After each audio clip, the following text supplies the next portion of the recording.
Bienvenue dans ce nouveau chapitre où je vous propose de découvrir ensemble une nouvelle règle qui va nous permettre de définir des polices personnalisées sur notre page web.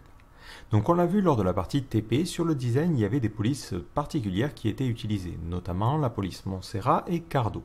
Malheureusement ce ne sont pas des polices qui sont disponibles par défaut sur les systèmes d'exploitation et on avait mis des polices à utiliser par défaut avec le serif et le sans serif. Mais il faut savoir que vous avez la possibilité de demander au navigateur de charger des polices personnalisées et ça se fait grâce à la règle font-face. Donc c'est une règle un petit peu particulière parce qu'elle va s'écrire de la manière suivante, @font-face, et ensuite vous allez mettre une accolade ouvrante et une accolade fermante, et à l'intérieur vous allez mettre des propriétés comme on le ferait dans un sélecteur traditionnel. Alors il y a deux propriétés importantes, mais au-delà de ça, il y en a d'autres qui peuvent aussi être utiles. La première propriété, c'est la propriété font-family. Elle vous permet de définir le nom de la police personnalisée à charger. Ici, dans le cas de l'exemple, il charge Open100, mais nous, dans notre cas, on mettra par exemple Montserrat. Ensuite, on a une autre propriété qui est la propriété SRC. Et à l'intérieur, on va mettre l'URL des différents fichiers à charger, ainsi que les formats. Comme vous le devinez, encore à cause des problèmes de compatibilité entre les navigateurs, on va pouvoir spécifier plusieurs formats afin d'avoir un meilleur support de notre police. Si vous avez besoin de plus d'informations, vous pouvez chercher Font Format sur Can I Use et vous allez avoir le niveau de compatibilité pour les différentes polices. Alors aujourd'hui, les navigateurs ont pas mal évolué et simplement la police TTF, donc TrueType ou OpenType, suffit à avoir un bon support. On voit qu'on a 94%. Mais en général, quand on va écrire les règles, on va avoir plein de formats différents pour assurer une meilleure compatibilité. Il y a d'autres propriétés qui sont intéressantes, dont notamment la propriété font display que l'on évoquera à la fin de cette vidéo, et surtout les propriétés font style et font weight, qui vont permettre de dire ce fichier de police, il correspond à une police italique et il correspond à un graissage de 900 ou 700. Donc ça va permettre de pouvoir charger plusieurs fichiers de police suivant le graissage qui sera utilisé ou le style de police qui sera utilisé. Alors ce que je vous propose, c'est de faire tout de suite un petit essai avec notre petite police Montserrat. Donc l'idée, c'est de ne pas avoir la police ici qui est utilisée par défaut, mais plutôt de faire charger à l'utilisateur Montserrat. Donc c'est une police qui a l'avantage d'être gratuite, donc on va la chercher et on va faire Montserrat Font. On tombe ici sur deux liens, donc le second c'est Google Font, j'en reparlerai un petit peu plus tard, et le premier c'est directement la police Montserrat. Donc je vais la télécharger, et c'est au format OTF, donc OpenType. Donc c'est un format qui est largement supporté et qui pourrait suffire. Si jamais je regarde à l'intérieur du zip, je vais avoir plein de fichiers différents. Chaque fichier va correspondre à un style et un graissage différent. Donc par exemple, le Montserrat Bold, c'est pour une police qui serait en 700. Le Montserrat Light, c'est pour du 300, et ainsi de suite, ainsi de suite. Donc dans votre site, ne chargez pas vraiment tous les formats, ne prenez que les formats qui sont utilisés. Pour rappel, dans notre design, on avait parfois un petit peu du gras, c'est le cas ici, et sinon la police traditionnelle, c'était du médium. Pour avoir fait quelques essais, médium, ça paraît légèrement trop gras, donc on va plutôt utiliser du régular. Donc au niveau de mon dossier, je vais créer un nouveau dossier pour bien m'organiser, et je vais créer un dossier fonts avec un S. Donc vous pouvez nommer ça comme vous voulez, hein, c'est juste une question d'organisation. À l'intérieur, je vais charger Montserrat Bold, et je vais charger aussi Montserrat Régular. Donc je ne vais prendre que ces deux polices. Maintenant, si je souhaite les charger, il me suffit, au niveau de mon CSS, de rajouter, tout au début, juste avant la partie box sizing, on va mettre un @font-face. On va préciser que la police, c'est la police Montserrat. Et ensuite, je vais lui préciser les sources. Donc src, deux points. Donc l'URL, c'est comme pour les images, il faut faire attention, le fichier CSS se trouve à la racine et les polices dans un sous-dossier fonts. Donc je vais mettre fonts / Montserrat Régular. Je précise le font weight et je lui dis c'est lorsqu'on utilisera un font weight de 400. Et le font style, c'est normal, mais par défaut c'est normal donc on n'est même pas obligé de le préciser. Et il faut faire attention dans la partie SRC à préciser le format.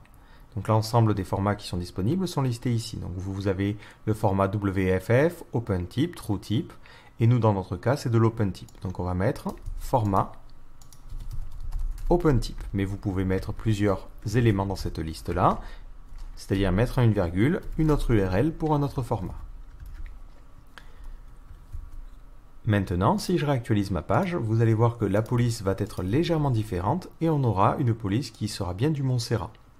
Par contre, on le voit ici, la police n'apparaît pas en gras parce qu'on n'a pas indiqué à notre navigateur comment charger la version bold. Donc dans ce cas-là, il me suffira simplement de rajouter un font face. C'est la même font family, donc c'est la même famille de police. Le fichier, ça sera bold.otf et le graissage de police, ça sera 700. Maintenant, lorsqu'il a du bold, il sait comment charger la police et on voit qu'il charge bien Montserrat à cet endroit-là aussi. Donc voilà comment vous pouvez charger des polices personnalisées. Donc si vous voulez supporter plus de navigateurs, vous avez la possibilité de charger plusieurs formats. Mais rassurez-vous, vous n'avez pas forcément à vous embêter à le faire. Vous pouvez chercher quelque chose pour convertir les polices. Donc on va chercher Web Font Converter et on va aller sur le premier lien, on ne va pas s'embêter, transformer.org. Ce lien vous permet de verser différentes polices. Donc moi je vais aller prendre mes 2 polices ici. Donc vous pouvez maintenir Shift pour en sélectionner plusieurs et je clique sur Ouvrir. Ensuite, je peux préciser les formats dans lesquels je souhaite convertir mes polices. Donc je vais lui dire, je veux du TTF, du EOT et du SVG.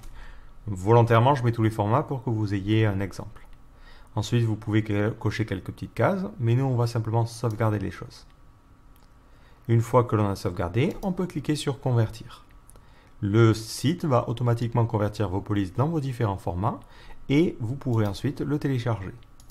L'avantage, c'est qu'il vous fournit dans le fichier compressé les différents formats de police. Donc on voit que pour le bold, on a du EOT, du SVG, du TTF, du WOFF et du WOFF2. Et on a la même chose pour du regular. En plus de ça, il vous fournit un petit CSS dont vous pourrez vous inspirer. Donc je vais copier toutes ces polices dans mon dossier fonts ainsi que le CSS. Et on va tout de suite l'analyser ensemble. Donc dans ce CSS, il n'a fait ni plus ni moins que faire la même chose que ce que j'ai fait là, si ce n'est qu'il a chargé plus de formats. Comme ça permet d'avoir un meilleur support des différents navigateurs.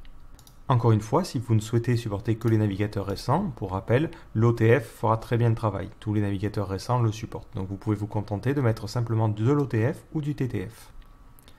Je vais revenir ici et je vais changer mes 2 font face. Donc je vais lui préciser ici que c'est pour un font weight de 400 vu qu'on est dans la police régular et là ça va être pour un font weight bold. Donc je vais mettre 700. Je préfère mettre le chiffre, comme ça me permet d'avoir un petit peu plus de contrôle. Et il faut faire attention, le problème dans notre cas c'est qu'ici nos polices sont dans le dossier fonts. Donc je vais sélectionner tous les mots où on a Montserrat et je vais rajouter un fonts slash. Comme ça il va le trouver au bon endroit. Si je réactualise la page, je ne verrai pas de différence par rapport à tout à l'heure, si ce n'est que les polices seront légèrement mieux lissées. Et là, on a bien du Montserrat qui est utilisé partout. Donc ça, c'est la première manière d'utiliser une police personnalisée. Une autre manière, c'est d'utiliser un service tiers. Et un des services les plus connus, c'est Google Font. Donc Google Font vous permet d'avoir accès à tout un dépôt qui contient plein de polices différentes. C'est d'ailleurs ces polices-là que les designers vont souvent utiliser, parce qu'ils savent que vous allez pouvoir les utiliser facilement ensuite sur votre page web. Donc on va chercher Montserrat. Donc vous avez le champ de recherche en haut à droite. Si vous souhaitez l'utiliser, vous pouvez cliquer sur le petit plus ici. De la même manière, on va en profiter pour charger l'autre police qui était Cardo. Et je vais appuyer sur le petit plus. Ensuite, vous pouvez déplier ce petit panneau-là et il vous donnera un fichier CSS que vous pouvez charger dans votre page et qui se chargera d'importer justement les polices. Une autre manière d'importer ce CSS, c'est d'utiliser la directive @import dans votre propre CSS. C'est-à-dire que tout en haut de votre CSS, vous pouvez mettre quelque chose qui va ressembler à ça. L'inconvénient si vous utilisez ce système d'import, c'est que lorsque le navigateur va charger votre page, il va d'abord charger votre CSS et à l'intérieur, il va découvrir qu'il y a ce nouveau CSS à charger qu'il chargera ensuite. C'est un petit peu plus lent que si on met directement le CSS à cet endroit-là, parce que le navigateur verra directement le lien et ça lui permettra de ne pas attendre le chargement de ce fichier-là. Donc de manière générale, on préférera plutôt utiliser cette méthodologie-là. Vous avez la possibilité de personnaliser les différentes polices à importer et par défaut, vous le voyez, il n'importe que du régular. Donc moi dans mon cas, Cardo était utilisé, il me semble, à cet endroit-là, donc il n'est utilisé qu'en bold. Donc je vais décocher régular et mettre bold. Et ensuite, le Montserrat était utilisé en régular, mais il était aussi utilisé en bold. Donc je vais cocher ces 2 cases-là. Et on remarque tout de suite qu'ici, le petit bandeau s'affiche en jaune. Donc ce bandeau vous informe que le temps de chargement de votre page va être modéré. Il faut savoir que plus vous chargez de police, plus ça va être long pour l'utilisateur. Si on regarde le dossier fonts, on voit qu'une police environ pèse, donc là dans le cas du WOFF, 80 kg ou 100 kg parfois. Donc ça veut dire que quand l'utilisateur veut charger votre page, ça va charger 80 kg d'informations. Donc si vous utilisez plein de polices, imaginons un cas un petit peu extrême, vous utilisez 10 polices, ben ça fait 800 kg à télécharger, donc ça demande pas mal de temps. Sur une connexion rapide en fibre, ben c'est pas très visible, mais par contre si vous êtes en 3G ou sur une connexion un petit peu lente, c'est pas forcément tip top. Donc en général, on demandera aux designers de ne pas utiliser plein de polices, mais sachez ça, si vous créez votre propre design en CSS, que plus vous mettez de polices personnalisées, plus effectivement ça va être long à charger pour l'utilisateur final. Donc maintenant que je suis satisfait, je vais pouvoir prendre le lien vers ce fichier CSS et le mettre directement dans mon HTML. Donc juste avant mon CSS à moi, je vais charger Google Fonts.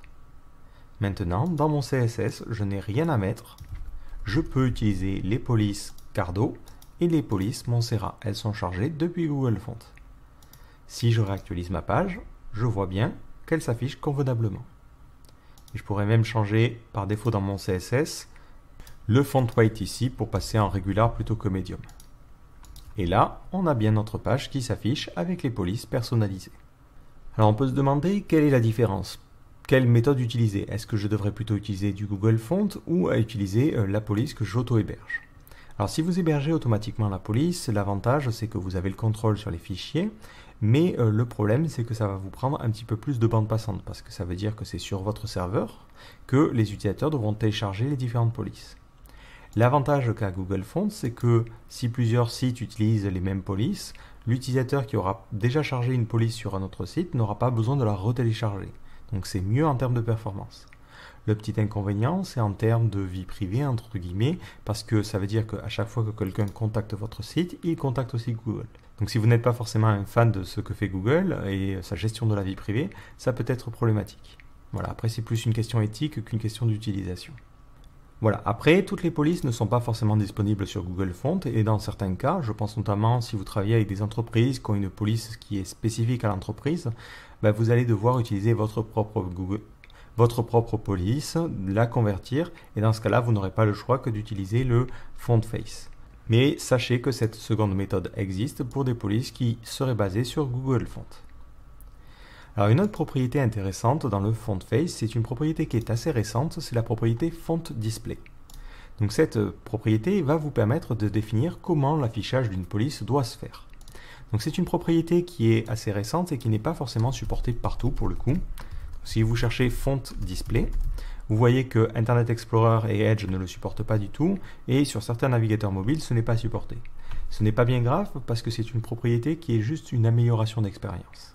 Donc il faut savoir que lorsqu'une police se charge, elle se charge en 3 périodes. Donc d'abord vous avez une première période où le navigateur va utiliser une police transparente et bloquer l'affichage. Si la police que l'on souhaite charger, donc par exemple Montserrat ou Cardo, est chargée entre temps, ce qu'il va faire c'est qu'il va afficher la police avec la police personnalisée. Après cette période de blocage, qui a une durée un petit peu arbitraire, ça va dépendre des navigateurs, on a un échange de polices. Donc si les polices ne sont pas chargées, il va utiliser les polices par défaut. Donc, par exemple, dans notre cas, serif ou sans serif. Et il va continuer à attendre le chargement de la police personnalisée. Si la police personnalisée est chargée, il va alors remplacer les polices qu'il avait utilisées par défaut vers les nouvelles polices. Enfin, on arrive dans la troisième période où il n'arrive tout simplement pas à charger les différentes polices, et dans ce cas-là, le navigateur choisira d'aller vers la police alternative. Et cette manière de charger les polices a un impact visuel, surtout sur des connexions un petit peu lentes. Donc si vous voulez tester les choses, vous sortez votre inspecteur et vous allez aller dans un onglet qu'on n'a encore jamais vu, qui est l'onglet réseau. Alors, ne vous occupez pas de tout, mais on va aller à droite, cocher la case pour désactiver le cache, pour simuler un chargement comme la première visite du site web, et vous avez la possibilité de mettre une limite. Et on va mettre par exemple du Regular 3G. Ça va permettre au navigateur de simuler une connexion 3G et de simuler un chargement un petit peu plus lent de votre application. Une fois que vous avez défini ces paramètres, vous pouvez actualiser. Et vous allez voir comment va se faire le chargement. Et pendant un petit moment, on voit qu'on n'a aucune police à ce niveau-là. Donc c'est rapidement visible ici, mais c'est encore plus flagrant sur Google Chrome. Donc on va ouvrir la même application, on va sortir notre petit inspecteur, on va aller dans l'onglet Réseau, Network. On va cocher la case désactiver le cache et dans le petit sélecteur, on va mettre de la 3G un petit peu lente. Maintenant, je vais réactualiser ma page. Donc on voit que tout se charge, mais pendant un petit moment, nos polices sont sélectionnables, mais il n'y a rien. En fait, lorsque vous chargez des polices personnalisées, on reste souvent dans la période 1 pendant un petit moment, ce qui fait que l'utilisateur se retrouve avec une page vide et ne peut pas lire les contenus avant le chargement de la police. Et ça, ce n'est pas forcément tip-top. Donc la propriété font display va vous permettre justement de piloter les choses. Et elle peut prendre 5 valeurs. Donc auto, c'est la valeur par défaut, c'est que la stratégie est définie par le navigateur. On le voit dans notre exemple, la stratégie est légèrement différente entre Google Chrome et Firefox. Dans le cas de Firefox, ce titre-là, je ne sais pas pourquoi, il est affiché par défaut et ensuite il se recharge. Donc c'est un petit peu bizarre, mais on a quand même un petit blocage. La valeur bloc va définir une période de blocage qui va être assez courte et ensuite un suivi de période d'échange infini. C'est une valeur qui correspond à peu près à la situation que l'on a aujourd'hui. Swap est une valeur un petit peu plus intéressante parce qu'elle va définir une période de blocage qui va être beaucoup plus rapide. Ça veut dire qu'il ne va pas pendant un petit moment afficher du vide. Il va directement afficher la police alternative et une fois que la police est chargée, faire une inversion. Ensuite, on a fallback. Donc fallback, ça va un petit peu comme le swap, mettre directement la police alternative et ensuite attendre la nouvelle police pendant un temps assez court. Si la police personnalisée n'est pas chargée, ça continuera à garder la police par défaut. Enfin, optional, ça permet de dire au navigateur qu'il n'y a pas de période d'échange du tout. Donc si la police n'a pas été chargée dans la période numéro 1, ben dans ce cas-là, tu ne charges pas du tout de police alternative. Donc ça peut être mieux dans le cas de connexion un petit peu limitée. Donc je dirais que les valeurs qui sont vraiment intéressantes à ce niveau-là, c'est swap et optional. Optional étant plus adapté pour des connexions un petit peu lentes. Et cette propriété, malheureusement, va se mettre dans le font face. Alors pourquoi je vous dis malheureusement? Parce que si vous utilisez des services tiers tels que Google Font, si je regarde le CSS que me fait charger Google, à l'intérieur, ils n'ont pas du tout de font display. Donc malheureusement, on ne va pas pouvoir piloter ce chargement-là. Et il faudra le faire manuellement. Donc ce que je vais faire, c'est que je vais copier leur font face, temporairement le mettre au niveau de mon CSS, pour vous montrer les différents font display. Et vous voyez au passage qu'il y en a pas mal, hein, c'est ce que je vous disais, plus vous avez de police, forcément moins c'est tip top. Et on va mettre un font-display, et pour l'instant on mettra swap. Donc je sauvegarde, je retire dans mon HTML ce CSS là, et je vais réactualiser sur Chrome en simulant une connexion 3G un petit peu lente. Et là, on a par défaut la police standard, et ensuite on a un changement de police vers la nouvelle police Montserrat et Cardo. Si je mets un font display à optional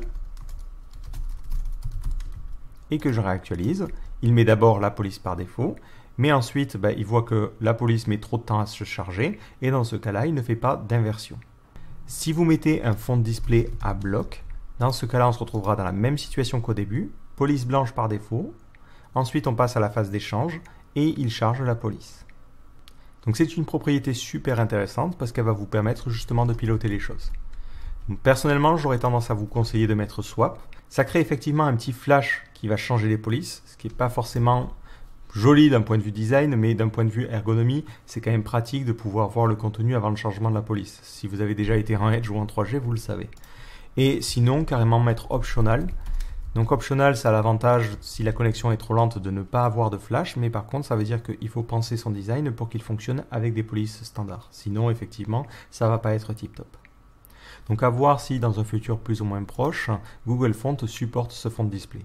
En attendant, si vous utilisez simplement leur service sans rien, vous ne pourrez pas définir de font display et vous aurez par défaut un font display à bloc. C'est-à-dire que les utilisateurs auront une page blanche le temps du chargement de vos différentes polices. Donc voilà pour cette petite vidéo. Ce qu'il faut retenir, c'est que vous avez la possibilité de définir des polices personnalisées à utiliser dans votre page grâce à la règle font face. Cette règle va prendre un SRC qui va permettre d'indiquer les chemins des différents fichiers ainsi que les formats à supporter.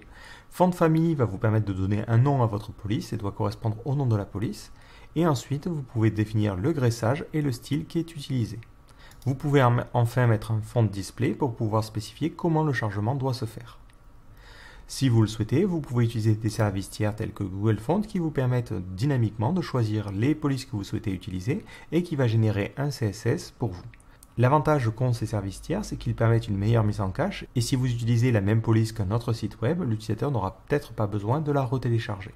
Enfin, petite précision concernant la propriété SRC, vous voyez dans le cas de Google Fonts qu'il utilise ici local. Vous avez la possibilité, avant de spécifier vos URL vers vos fichiers WOFF, TTF ou autres, de dire si jamais tu trouves une police en local qui s'appelle comme ça ou comme ça, dans ce cas-là tu peux la charger. Enfin, dernière chose, il faut être quand même au courant des problèmes de performance que cela peut poser. Donc évitez de charger trop de polices parce que sinon ça va ralentir l'affichage de votre site. Surtout que par défaut, on l'a vu, le site apparaît complètement en blanc le temps que les polices soient interchangées. Donc n'oubliez jamais de penser aux personnes qui naviguent avec une connexion qui n'est pas forcément rapide. Donc voilà pour cette petite vidéo. Donc je vous donne rendez-vous dans le prochain chapitre où nous allons parler des pseudo-éléments.